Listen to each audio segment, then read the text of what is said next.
Welcome to Haunt Weekly.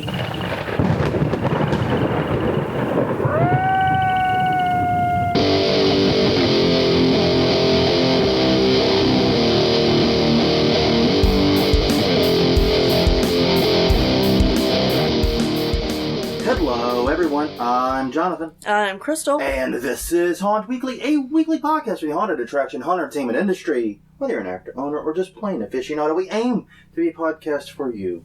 And we return to you once again on a Monday. Illness is still in the air around this house. No one's, seriously sick. No. This ain't like no coronavirus. Let's nip that in the bud. Yeah, no. We're not talking anything like remotely coronavirus or even flu caliber. No fevers. No fevers, no achiness, no real just a little bit of tiredness, and some of that's the fucking time change. Yeah. Oh my god, I hate that so much. I know. Some of that's the time change, but basically it's like a little tickle in the back of the throat is the worst of it, and it's so frustrating because it just doesn't go away. Right. I think I've kicked everything else of this, but I still have that little dangle right there in the back of my throat that bothers me. Yeah, me too. So, fair warning to you, if there's a little extra cough here and there, we'll try to turn away from the mic. We're not using the lavalier mic, so we're able to do that. Right. Hopefully that'll be a little less horrible for you guys. I apologize. But when you do a podcast with minimal editing, sometimes this happens. Yeah. And also, you may be able to hear it in the background. We're going to try to get rid of it, but there's some noise going on outside. Some kind of work. I can't tell if I think it's the neighbor running his goddamn boat motor again. Yeah. Because he only takes that boat out once every 10 years. And he has to go out there and do maintenance on it and fire it up while it's on dry land. He should just sell the goddamn boat. Yeah. The two happiest days in a boat owner's life is the day he buys it and the day he sells it. Anyways, enough about boat buying advice. Yeah. This is indeed Haunt Weekly. We are at hauntweekly.com, Haunt Weekly on Twitter, Haunt Weekly on Facebook, and youtube.com/hauntweekly is our YouTube channel. We're also available on iTunes, Google Play, Stitcher, wherever you get your podcasts, we're there. Mm-hmm. And the topic this week is one we've kicked around a lot in various ways over the years, but I finally decided to coalesce it into an episode and just see if we can get an episode out of it. Honestly. Right. Because one of the things we try to do as much as possible is try to get actionable information. Yeah. Things, not just, not just ideas or information or input, but something that you can take and do something with. Yeah. So we're doing why do people become haunters? I.e., why do people choose to join this really bizarre, tiny, lowly paid, often injured club? Yeah. When they could be doing, other things. Yeah. Why do they choose to join us? Why do people become haunters? And how do you, recruit more haunters and keep the ones you have? Because understanding why people become haunters is crucial in both making new ones and retaining the ones you have. Yes. But first things first, conference reminders. Crystal, you're the oddball. It's the odd episode. Look, you made it the answer to a trivia question. I have to do it every time now. Okay. So March 19th through the 22nd, it's Transworld's Halloween and Attraction Show in St. Louis, Missouri at the America Center. It will be co-located with Transworld's Christmas Show and their Room Escape Show. They will be touring the Darkness and Lamp Brewery behind-the-scenes tours. Features a party at City Museum on Thursday, a performance by the Vampire Circus on Friday, and a werewolf ball on Saturday. You can find out more at the HAASHOW.com. I am seeing a lot of people in the haunt groups making various coronavirus and related jokes. Yeah. About going to Transworld. I'm glad I brought all that Perel beforehand, and I got my masks and stuff like that. It's all over all the haunter groups. Right. Maybe just take regular precautions that you should do at every conference. Yeah. Because you know what? They might not have corona, but they might have the flu. Yeah. Flu sucks too, Yeah. Even if you got your flu shot, you can still get it, but it'll be weakened. Yeah. Which is kind of what I suspect happened to us. Right. Because we never ran the fever, we never had the aches or the other stuff that comes with the flu. Mm-hmm. But it lasted long enough that it could theoretically be a very low-grade flu. Yeah. Like a super duper weekend. It was the thought that crossed my mind. But they might have the flu. They might have the common cold. They might have the new virus. Maybe. COVID-20. The sequel. It could be there. So Yeah. just maybe do that instead. And quit stocking up on toilet paper. Everybody needs to poop, okay? Okay. Jesus. All right, moving on. West Coast Haunters Convention is May 15th through the 17th in Portland, Oregon at the Doubletree Hotel, Portland, touring the Fear Haunted House. There's also a costume ball, a silent auction, and the Nightmare After West Coast Haunters Convention Film Festival with a secret selection of films. And yes, it is a secret selection of films, as in they still have not announced it and will not until it starts. HauntersConvention.com for more details. Okay, May 15th through the 17th, it's Ohio Halloween and Haunters Convention in Mansfield, Ohio at the Ohio State Reformatory. It features a ghost hunt, costume party, and haunted house tours. OhioHC.com.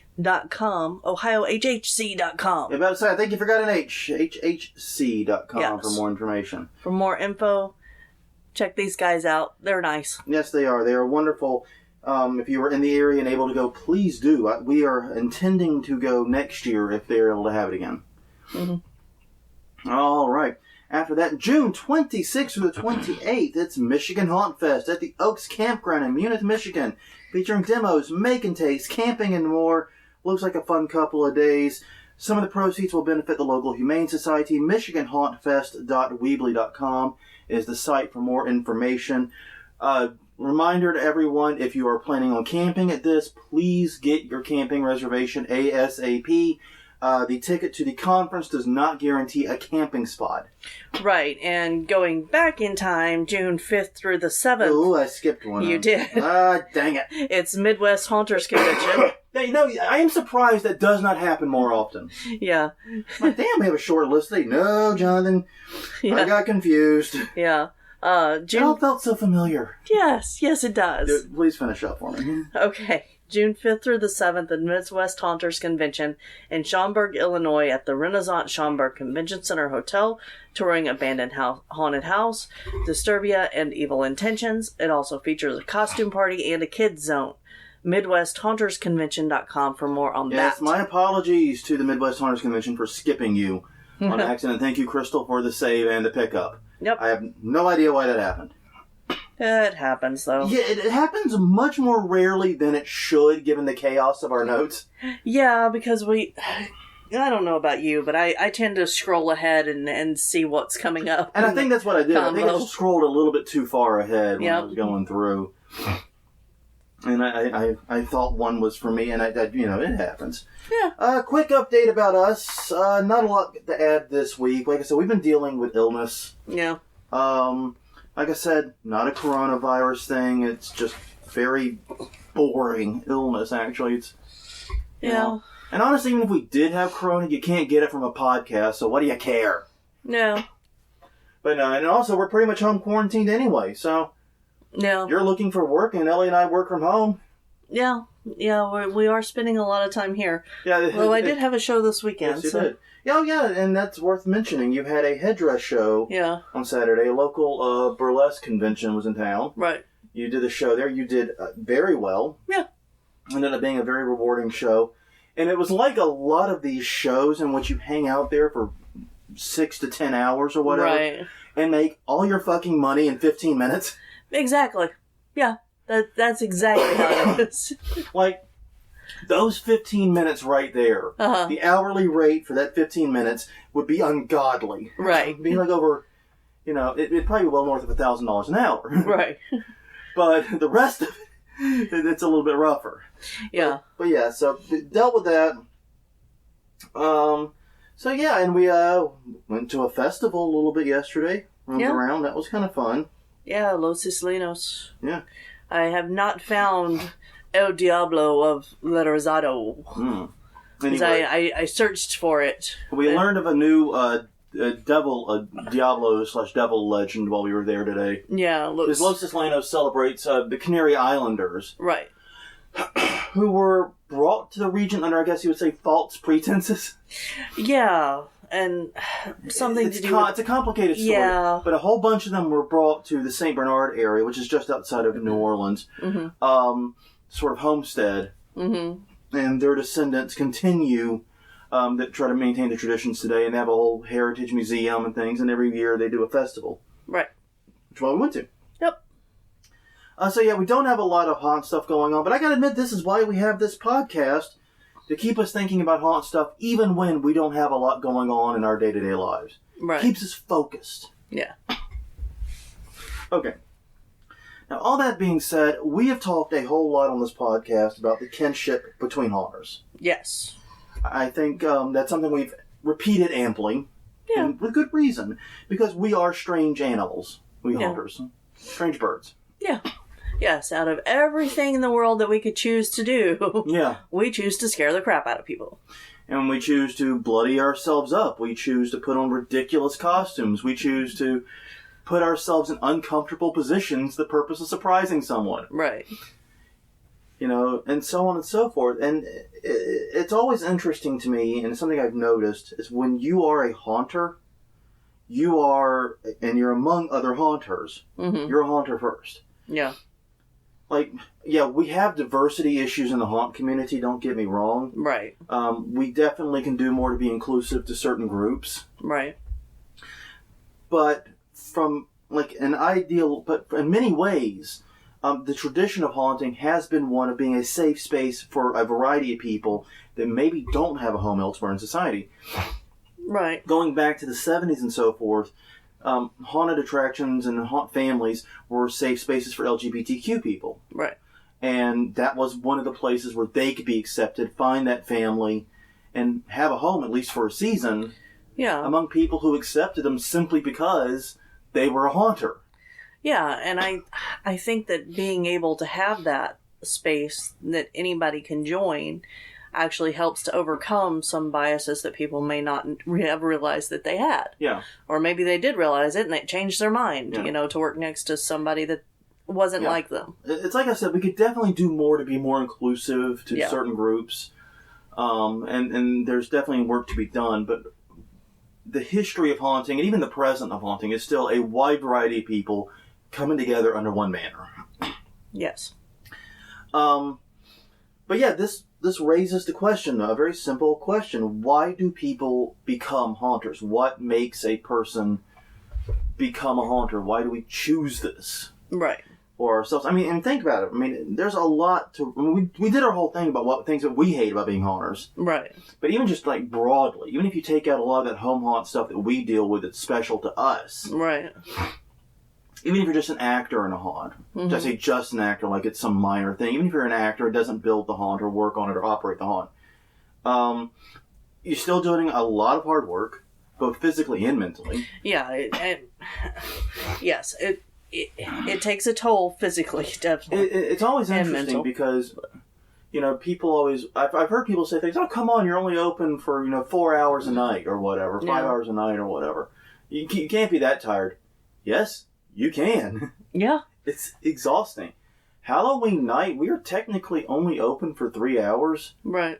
And I am never more tired than I am in the immediate aftermath of Halloween. Yes, whenever it closes, it's like all of the energy that has been pent up for the past month just leaves. Just leaves. And I remember, not last year, because like I said, we were closed that year, and that sucked. Yeah. But the year before that, all the actors were in the actor tent. All the adult actors, the kid actors had gone home already. They left with their mom pretty quickly. Yeah, they do. We only have one. A few of those. We only had one. Yeah, we only have one or two now. Yeah, we only had one then. All the of-age actors, I literally, knuckle-dragged a 12-pack of beer, sat in the center and said, take. Yeah. Opened one, got one myself, sat down, and we just kind of sat there in silence. Yeah.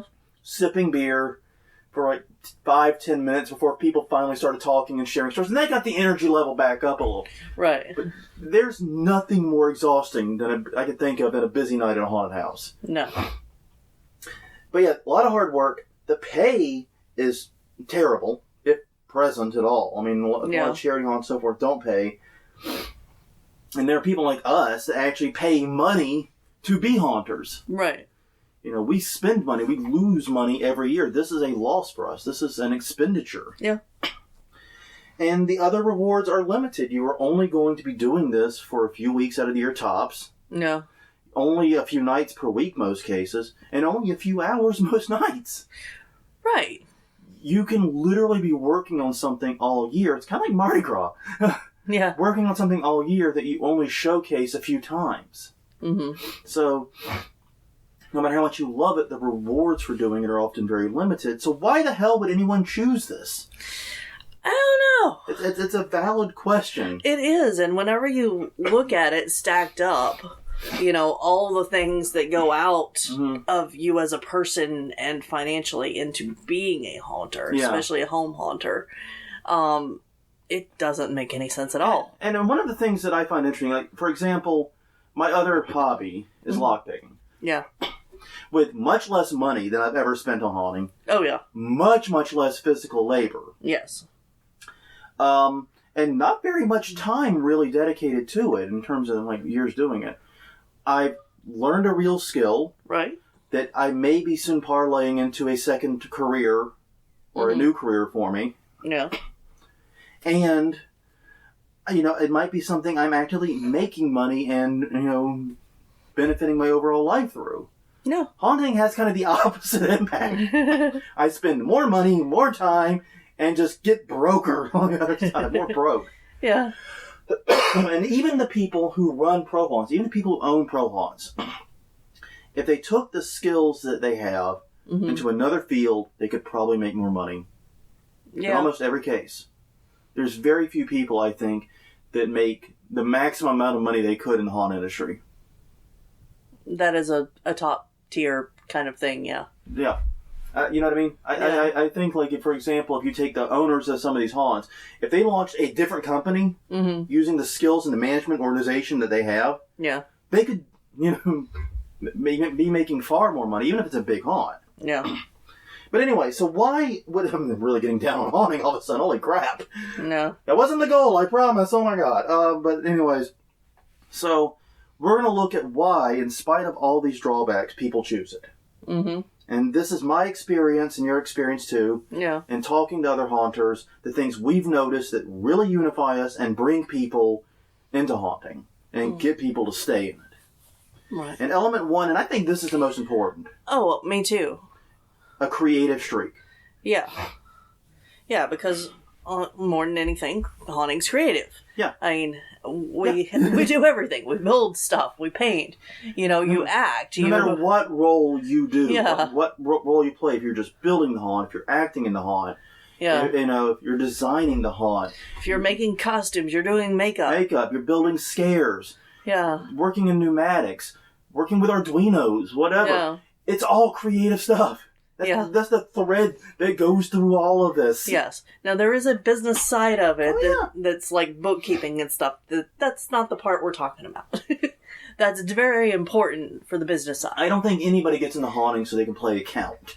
No, exactly. You can be an accountant anywhere. You can be an accountant anywhere and probably make a lot more money. Yes, I've seen the numbers recently while looking for jobs. Yeah, so yeah, if you are a creative person, if you're not a creative person, you tend not to last very long as a haunter. Yeah. And there are people who are just not creative people. They have no interest in being creative. Yeah. And they don't really, I don't get it. I've met them. I can't connect with them or identify with them. Yeah, I sell to them.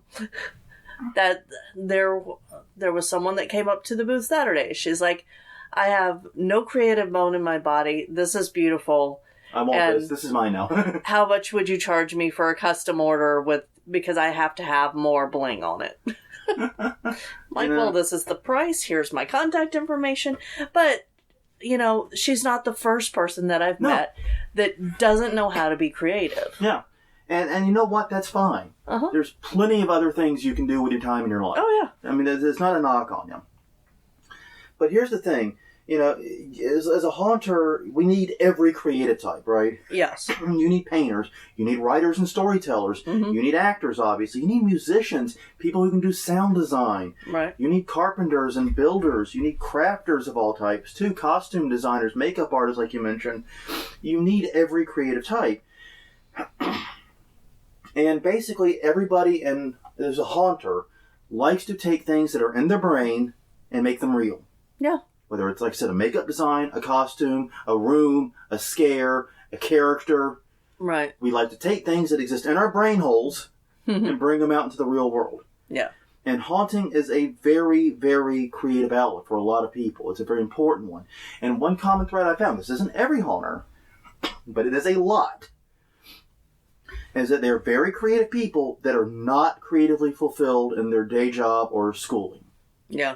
And this is something that I found to be very, very true. You find a good example, like we've known like painters who paint houses and do great day-to-day work. But they love coming in and going to paint walls in a haunt because they get to just like fuck shit up. They get to have fun. Exactly. Yeah. They get to be creative. I know for me, painting flat colors on walls is very different than detailing a wall. And yeah. It's so interesting to me, just how, people respond to this, and this becomes a substitute for the outlet they're not getting in their day-to-day job. Right. So what they do is they choose to come here into this play space of haunting in general, the entire space of haunting. Yes, not just ours. Not just ours. They come to the play space of haunting as a way to exercise that creative brain that they don't get to exercise as much day to day. Right. No. That seems to be a recurring theme I've heard over and over and over again. And, you hear, like, Brian Foreman is a postman. Yes. It's a very difficult, very important job, mad respect. But I know he loves coming home and doing haunt stuff. Yeah. Because that's him flexing his creative muscles, man. Yeah, we've got a few postal workers in the haunt community. I don't know what it is with postal workers in the haunt. He was the one I thought of off the top of my head, but I was actually thinking, like, we know a ton of them. Yeah, exactly. There's like an insane amount of postal workers who doing haunt. I don't know why. No. Yeah. But yeah, it's the creative outlet for people who are very creative by nature but don't have a job. That is over and over, a theme I see over and over and over again. Yeah. I agree. Element 2. A wee bit of the macabre. Yeah. Or a lot of the macabre. You get to choose. Yeah. I've always been one of the weird ones. Yeah. My mom told me I was special when I was little, but whenever I got to be an adult, I said, was I just special or was I actually just weird? She's like, you were just weird. Well, and here's the thing. We kind of downplay this sometimes when trying to talk to quote-unquote normal people about this. Oh, haunting's not all about blood and guts. And, like, one of the things is, haunting's all blood and guts. And they come in and show, look, we built these rooms. We built these panels. Look at the detailing we did here. Yeah. Look at the lighting. This isn't blood and guts. This is a different type of creativity. We're doing everything from the lighting design to the panels to the sound design in the rooms to costuming. It's so much more. Yeah. Yeah, the blood and guts part is not that huge, ultimately. But you're not going to do very well as a haunter if you're not at least extremely comfortable with it. Yeah. I mean, that's just truth, man. I hate to say it, but it's truth. Haunters usually have a fascination, but they always have a comfort with the macabre. Yeah. Death, violence, gore, blood and guts, whatever. Mm-hmm. They got it. Yeah. They're cool. They're very least cool with it. Mm-hmm. Most haunters enjoy a good horror movie of 20. I mean, that seems to be a common thread. But that goes along with liking the macabre, I think. Yeah, there are some, but then there's the one in Australia who's never seen a horror film. Mm. They just, make up all of these weird things by themselves. Yeah, and that's fine, too, but it's still a love of the macabre. Oh, yeah. You don't make dead babies for haunt scenes without being a little macabre, at least on the side. Yeah. A little on the sly macabre, man. Yeah. Maybe you didn't pick it up through horror movies, but you picked it up somewhere. Right. So that's one of the things. Is like every haunter has at least a little bit of that macabre in them, and this is an outlet to bring it out. This is an outlet to sort of immerse themselves in it. Yeah. And it's always funny whenever I do meet someone not in the haunt community who also likes finding dead things and like bones and things and brings them home. But that's one of the things. It's always like you find people that enjoy the same goth. I wouldn't say gothic necessarily, but the same dark stuff. Right. And they're creative people as well. I find that a fascination with the macabre goes hand in hand with the creativity. Yeah. Making these two feel almost like the same item, oddly. Right. But not exactly. Yeah. But, like I said, you have to have at least a comfort level with it. Yeah. And honestly, having a comfort level with it enough to be in a haunted house and to work in haunted houses is pretty weird. Yeah. A lot of people don't choose to surround themselves with death imagery and death symbolism. Most people don't. Okay, most people. Like, yeah, that's probably true. Most people don't. I mean, this is like, Caitlin Doty, the mortician, talks all the time about her struggle to get people to think about death positivity and all that. Right. Because people don't want to think about death. Right. But we're all like, death! Yes. So we're a little weird.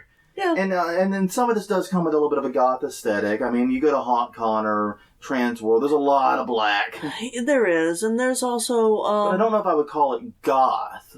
Yeah. There is overlap, don't get me wrong, but... Yeah, but there's also historical reasons why when we think of Gothic or when we think of Victorian haunted houses, why that builds in to death culture of the 1800s and how that's translated into now through photos. That would be an interesting episode later. I would love to do something about how death culture from the 1800s has shaped the haunt industry and Halloween broadly. Yeah. Because... it's something I thought about. Because, like, the whole idea of the Victorian haunted house, it actually comes from the fact... Well, actually, that actually has more to do with the early 20th century, because a lot of those Victorian mansions were built in the 1800s, right, populated by rich people who went bankrupt, and all those style houses became abandoned. Right, but in the 1800s, whenever you would hold funerals in your home, that's often when the family was together and the pictures would be taken. So the house would be decorated for a funeral with flowers and candles and, a dead body. Yeah. Well, and it's also why you have the living room, right, which is the room for the living, as opposed to the parlor. Yes, but this sounds like another episode that we'll do later after we get research. If you're interested in this idea for an episode, let us know. We'll come back to it. Yeah. Caitlin Doty, once again, Ask a Mortician, has actually a great episode on this. Yeah. And we'll probably be linking that in that future episode. Exactly. But no, it's very, very interesting. Being morbid isn't necessarily a requirement to be a haunter. But being comfortable with the macabre, and being comfortable with dark things, and being surrounded by death is. Yeah. And, like I said, that is surprisingly special. Mm-hmm. I mean, we're weird. We have skeletons in the front yard right now. Yeah. It's March. Yeah, I'm looking at, lots of skeletons in here. Yeah. Not organized very well, but they're in here. But yeah, so we have, we all have that sense in the macabre. Mm-hmm. 3, the desire for power or to at least be unrestrained. Yeah. I had to find a way to word this one. Right. Because it kind of ties into the creative thing again. Yeah. Because this is a desire to fulfill something that you're not getting in your day-to-day life a lot of times. Yeah. And in some cases, that can be a sense of power. Why do we love scaring people? Mm-hmm. Because in that moment, when you get that reaction, you have power over someone. Now, it's consensual power. Yes. They're agreeing to be scared, and you're providing the scare. Right. It's all consensual. There's nothing ethically wrong with this, but you have a degree of power over them. Mm-hmm. And this is why a lot of people, some actors, I won't say a lot, but some actors tend to overscare. Mm-hmm. They tend to scare even after the scare stopped being fun and the consent stopped. Right. And that's because they're hooked on that power, and you've got to watch that. Yeah. That feeling of power over someone when you make them scared is a drug. Yeah. And if you take too much of it, if you get hooked on it too hard, you can do actual damage to both the people you're scaring and the haunt. Mm-hmm. And possibly yourself, depending on how they respond. Mm-hmm. Long story short, but even if it's not necessarily the feeling of needing to feel power, you need to feel unrestrained. Yes. Like you can just do whatever. Within the bounds of, sanity, obviously. But yeah, and the laws of physics. But that you can be someone totally different. Oh, yeah, that's... Someone who behaves in a completely insane manner. If you brought your haunt character into your place of work, you'd probably be fired. I mean, I get it. Dress for the job you want, not the job you have. That's not what that means. No, no. Although that's pretty funny, but no, yeah. Would be pretty funny, but no, that's not what that means. No. Because here's the thing, you don't see a lot of senators and CEOs lining up to do haunt work. You don't. Not a lot. Maybe some, but you don't see a lot. And the reason is they already have power, and being in powerful positions is their day job. Yeah. And it's always interesting because like dominatrices talk about how their biggest clients are high-power people. Yeah. They want to get away from that responsibility. They want to get away from that power. So when they go to have fun, they want to be. Right. Well, and I mean, if you've ever been in a position where you had to spend time making all of the decisions, it's nice to step away and say, "Hey, somebody else take the reins. You are in charge of everything. I don't want to make a decision for the next 24 hours." Yeah. And that sometimes just has to happen. Yeah, there's a reason why people who are in positions of power, when they go on vacation, they often take package vacations to resorts. Yeah. And things like that.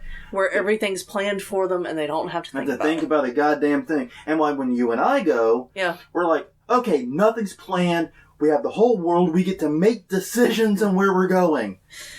We have the power. Hey, you see that big ugly thing that way on the horizon in Budapest? Yeah. Let's just walk toward it. Yeah. And see what happens. Exactly. That's how we travel. We travel the exact opposite. We hate package vacations. That's why Wichita was so boring. Oh my god. Yeah, there was no big ugly thing on that big ugly thing. It turned out to be actually a very big beautiful thing. That was the Parliament building. But yeah. It just looked ugly that particular day because it was one gray-ass ugly day. Yeah, and it was at a distance. And it was at a distance. We were looking at it on the Buddha side, and it's on the Pest side. It's like 2 miles away from us, and it looked gray and dull as hell. We'll go to the big ugly thing, and it turned out to be quite beautiful. But yeah. But no. In that one moment, that's what we said. Yeah. So yeah, people come to haunts in order to get something fulfilled in this area too that they don't get in their day-to-day life, whether it's in school, whether it's part of their day job, whatever. Right. They want to feel free and unrestrained. Yeah. They want to feel that momentary power. Mm-hmm. Whatever it is, they want that. People don't come to the haunt family to get needs met that are met at their day job. Yeah. Yeah, in fact, I think because of HauntCon and the people who came through, we are actually going to have a new actress this year. Mm-hmm. A little girl whose sister's been working with us for several years. But she never wanted to go through the haunt. She would never come in. Even she wouldn't even come past the gate. No. Yeah. So she waited in the front yard. Yeah, this year she was old enough. She was like, "Yeah, I want to help for this night," and she did, and she loved it. Absolutely loved it, and she killed it. Yeah. So, and then I heard her and her sister talking as they were leaving. She's like, "Yeah, it's a lot different working in it than going through it, isn't it?" And she's like, "Yeah, that was awesome." So you're getting the rush, you're getting the power, and as a kid, they never get to feel that. Right. Our whole lives are determined for them at that point. Yeah, exactly. They never get to make decisions. Yeah. Now they get to scare people. They get to control adults for a brief second. Yes, please, as a reminder, there are episodes of Haunt Weekly about kids and haunting and when to use them and when not, and all that stuff. Blah, blah, blah, yeah. But yeah, no, they do get a lot of excitement and thrill out of it because they don't get to scare adults in their day-to-day. Which is kind of weird because kids are scary. Yeah. Kids are terrifying, actually. Yeah. But yes. So, yeah, it's just a chance to be unrestrained or to be in a position of power. Right. When they don't get to otherwise. Yeah. Element 4, the desire for family. Mm-hmm. Now, I want to be clear about this. I'm not saying haunters come from bad families. In my experience, it's actually kind of the opposite. Haunters tend to come from pretty good families. Yeah. At least on average. But most haunters... But yeah. But the main thing here is people want to be in a place where they are accepted for who they are and what they love. Right. Not, we happen to be blood related, so we're sticking together. Yeah. Or, you're my blood relation, but you're totally the weird one that the family doesn't know how to deal with. Yeah. You're still a good family. Yeah, you're still family. We still love you. Yeah, you're still a good family. But It's still a good family, still loving and supporting family. But this is a chance to have a family that loves you for what you are. It's a family that you choose. Exactly. And honestly, this might be more of a thing for why people stay haunters. I don't know many people who necessarily signed up for a haunted house. Right. In order to become a member of a haunt family. They discover the haunt family as that season goes on. Yeah. And that's why they come back year after year after year. Mm-hmm. But it's still a very, very important aspect. And one of the things, when actors are asked what is important to getting you to come back, what is getting important to keeping you to return, that's the number one thing every time is the haunt family and the closeness of the peers. Yeah.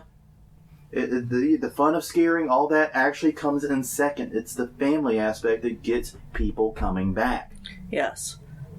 I feel accepted. I feel needed. I feel important. I feel involved. Respected. I feel like I have some creative control here. I feel like I have a say. I feel like I'm important. Yeah. Yeah. These are all key things. And, haunts that do a good job building that keep actors. I mean, you're not going to keep them with the pay. No. I mean, you should pay your actors. Mm-hmm. If you are a commercial haunt, yes, you should pay your actors. But no, that's not going to be the reason they come back year after year. No. And I would like to add, I think this is also true for the larger haunt community. I mean, yes, it's true within our own haunt family. But the larger haunt community, I feel this way too. Like go on Haunt Chat and so forth. Mm-hmm. Go on Haunters Hangout and see people. And that feeling of brotherhood and kinship that you get. Mm-hmm. And it can be with completely random people on Facebook. People you've never even seen their name before. But you have this bond with. And you get to, communicate and talk and share stories. Yeah. It's a great thing. And I think that's definitely one of the reasons. I know that if we quit being haunters, not necessarily if we quit our haunt, right? But if we quit being haunters, we would lose that. And that would probably be what I'd miss the most. Yeah, I'd agree with that. Sure as hell wouldn't be spending $500 on fucking wood every year. All right, and the final element is the pinch of insanity. I had to word this carefully. Right. But it's true, and you all know it's true. To quote the Mad Hatter from Alice in Wonderland, we're all mad here. Yeah. And it ties in some with the macabre, but it's a little more than that. Right. There's plenty of people who are macabre. Go to any goth night at a club. Yeah. You'll find tons of macabre people. And almost none of them are going to be haunters. Right. They're all lovely people. Oh, very lovely and wonderful people. Yes. Lovely, wonderful people. I highly recommend going to goth night. It's awesome. Yeah. But you're not going to meet a lot of haunters. Mm-mm. At least not a lot of truly passionate haunters about it. And then the reason is just we're wired differently. It's hard to say how and impossible to say why, but I've realized that haunters don't see the world the same way. No. We just don't. No. And some of it's learned, but some of it is, I think, purely built into us. Yeah. Well, I think that we think about, like, I don't know if you do this or how many people do this, but like in everyday life, in new situations, I look at, okay, this is the situation. How could this go wrong? Yeah. How could this go wrong? How could I make it fun? There was the guy in the arcade when we were in Wichita at Dave and Buster's. He was shooting zombies in a game, and all I wanted to do was go up behind his head that I could see and bang on the window. That's called Haunter's Instinct. It's a real thing. I didn't. Yes. Because, that wouldn't be socially appropriate. It'd be hilarious. Yes. No, I mean, it's like, I remember, like, one of the moments I realized I might be like a hardcore haunter happened to me when I was 14 or 15. Yeah. And I was looking at my parents' front porch, and I'm going, okay, the street light is on that side. Uh-huh. It's going to bring light this way. There's a drop-off on the porch here. That side's going to be in dark shadow. especially if I do a black light container around the frame. And I'm doing all this, and I'm thinking about it in March. Yeah.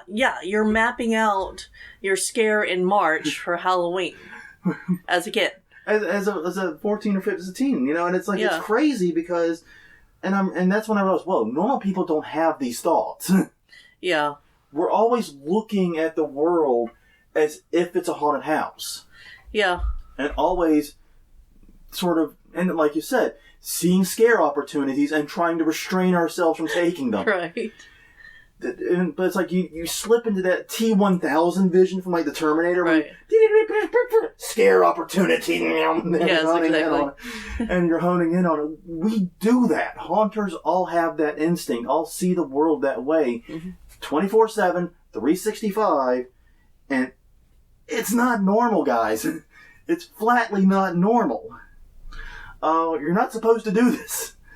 No. We see the world in a very, very different way. And some of it, like I said, and it's funny because it's not like it's a political or a religious difference, to be clear. No. It's a wholly practical viewing. Right. It's wholly practical in that you see the world as a haunted attraction. Yeah. And when you go into your haunt, you're trying to take what you've visualized and thought about in the real world and bring it in. Yeah. Like, one of the scenes we had this year, the bathroom sequence, came from me walking past a line of stalls and realizing if someone just busted through those stalls, I'd be hosed. You know what I mean? Like, someone came actually like, brah! No, I know. I'd be hosed. Yeah. But I'm just going to pee. And hey, why are the stalls ahead? I don't remember what the stalls were. Well, no, we were in the Houston haunt with all of the curtains for the doctor's room. And nobody... that was when it came home that we should do that. Yeah, nobody came out. And so then we were like, okay, what are other scenes? Because we don't want another, And then I think I threw out bathroom because the realization of... I've had that realization multiple times in bathrooms where if someone just, flings open that door and bras me or, boos me, I'm dead. It's over. And that's a scare and a quarter because you have an expectation there that you can easily defy. Right. And I think that's actually the secret. We look for ways to play with and defy expectations in the real world. Yeah. Because, I mean, with the bathroom scene, it's not just, having a door open. How can this door open in a way that isn't anticipated? Yeah. It can't open like a hinge. No. It opens like a slide. Yeah. That's weird. Yeah. Why would a bathroom door open on a slide? Just fuck you, that's why. Yeah. It's my odd. Yeah, exactly. And we're playing with the expectations. You have seen a million bathroom stalls. You have the expectation that it's hinged. Right. It'll open like a door. Yep. We're not going to let that happen. And we do. And haunters take that same love for messing with expectations into the real world. Yes. And they go to situations and how can we mess with a situation? And as you said, how can things go wrong? How can the expectations of myself and others be completely subverted by something else? Right. And you and I both do the same thing when we get on the ferry boat. Exactly. That's exactly what I'm thinking. We look for the lifeboat and we are planning how we're jumping in that water. I am also looking at, now that we both know a little bit of, I know a little bit, you know a lot about lockpicking. Yeah. About how to get to the life preservers, get in the cabinet quickly. Yeah. That's what I'm looking for. Where are the exits? Where are the exits? How do we get out of here? What are their safety measures that are in place for this situation? Yeah, if those cabinets are locked, I'm getting in. Yeah. Don't worry about that. Wait for lockpick at the ready. That ship ain't gonna have time to go down. Yeah. But no, we're always looking for ways in which expectations of others and ourselves can be defied. Right. And sometimes restraining ourselves from doing exactly that. Yeah. And, walking into a room and saying, okay, how could this room be made scary? Mm-hmm. It's filled with it's a high school reunion. Scariest thing I can think of. Yeah. Is that why we didn't go? Mm-hmm. So, okay. We've discussed some of the elements of why people become haunters. How do you use this? Yeah. Well, the first thing I would say is to recruit people who are creative or clearly creative, but are not likely creatively fulfilled. Yeah. Now, here's the thing. Every time someone says, oh, we're short on actors, where do you go? Oh, go find your high school's drama club. Yeah. Okay, that's a great idea. Don't get me wrong. That's not a bad idea. Because what you are getting is a bunch of people who have been trained as actors and who can hit the ground running with a character and can probably do reasonable work. Right. But you may not be getting a lot of long-term haunters out of that. Right, because they are drama kids, and that's where their passion is, and they're already getting that fulfilled elsewhere. Exactly. They already have an outlet for it that probably takes up more of their time, and is clearly more important to them because they're doing that year round. Right. Excuse me. Mm-hmm. So my question is, have you thought about recruiting people maybe in the auto shop? Right. Or the wood shop? Right. Or the computer design program. Yeah. Places where people clearly have creative talent and a creative, desire, but maybe aren't getting the outlet yet, especially like early on. Like I would say, like not necessarily trade school auto shop, for example, but like a lot of high schools offer auto shop in some parts of the country, where they're learning the basics, and they're not really getting to apply it much yet. No. This is an opportunity. You can reach out to them and say, hey, would you like to try this? This is something different. You're clearly good with tools. Yeah, and it's not on our list, but I guess you could look at home ec too for costume makers. Good point. Actually, that's a great point. I hated home ec because I was made to take it.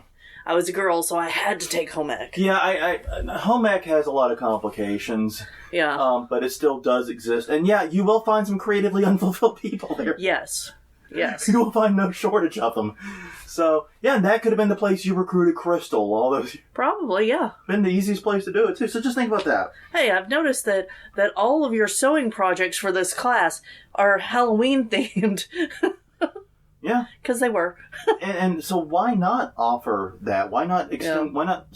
Don't just look at the drama club. Don't look at the kids that already have an outlet. Right. I mean, yeah, it's handy. They could be good for a stopgap. Don't get me wrong. There's a place and time and a place for that.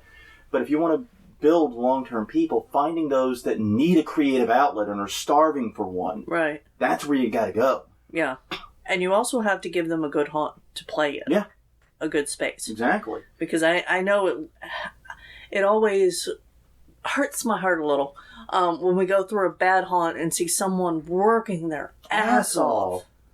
I mean, and they're just amazing, and they deserve so much better. Yeah, I can't remember which one it was, but a couple of years ago, someone I could vaguely see the outline, the way it was lit. They were on top of like a cake or something, is one scene, and they're working their ass off up there, but nobody can see them. I know where that was. And that's just so rough. Yeah. That breaks your, and you're right, it hurts your heart. Yeah. And because here's the thing, the most excited people year after year about our haunt are the firefighters and the termite guys. Right. The firefighters come through almost every year. Yeah. They come through either on when the nights were open or they come through immediately after. They love it.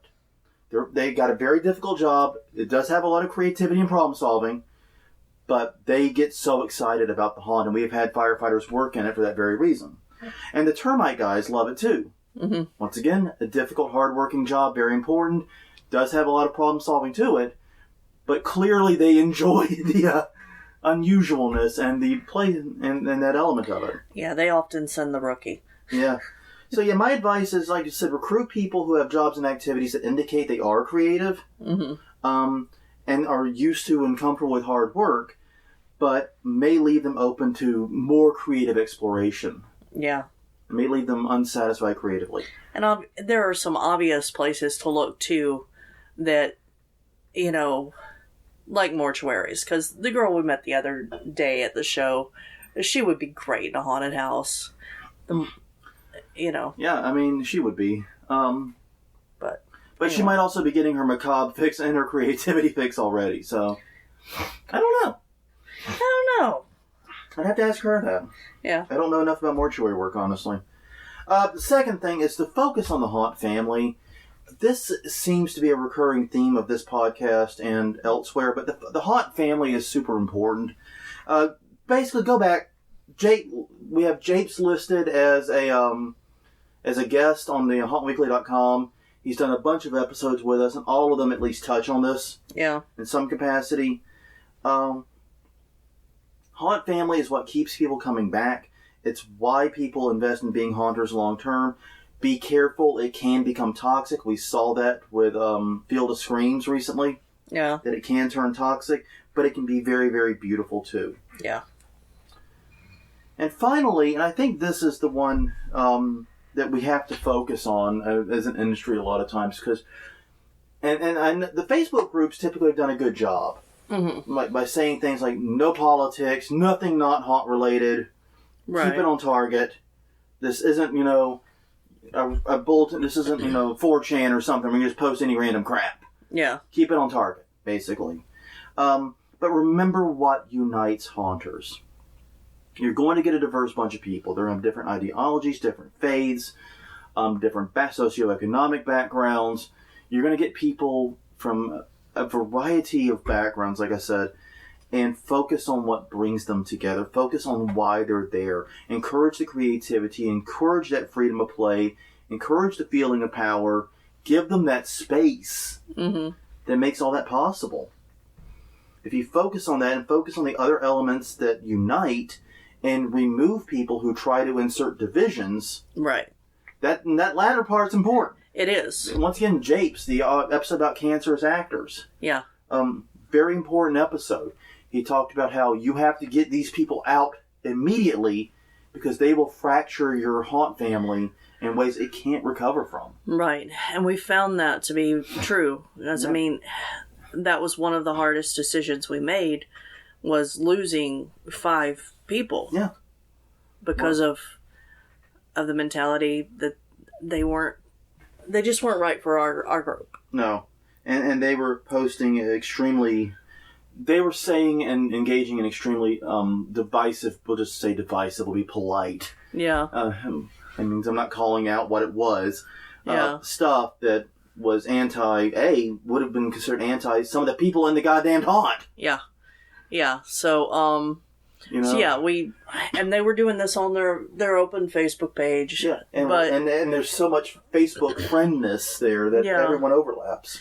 Yeah, so it wasn't worth it for us to keep them, and we've got a much better crew, much more diverse crew even now. With the closure, I feel very confident in our group right now, and I think we're going to be just fine. Yeah. But yeah, you got to get rid of those who divide. It's a tough choice. It hurts, especially if you are struggling to find actors. Right. But if you don't do it, that struggle is going to get a lot worse. Yeah, and I do typically find that if you put good things out there and you let people know that you're a safe place to come and work for anybody, then people are going to show up. Yeah.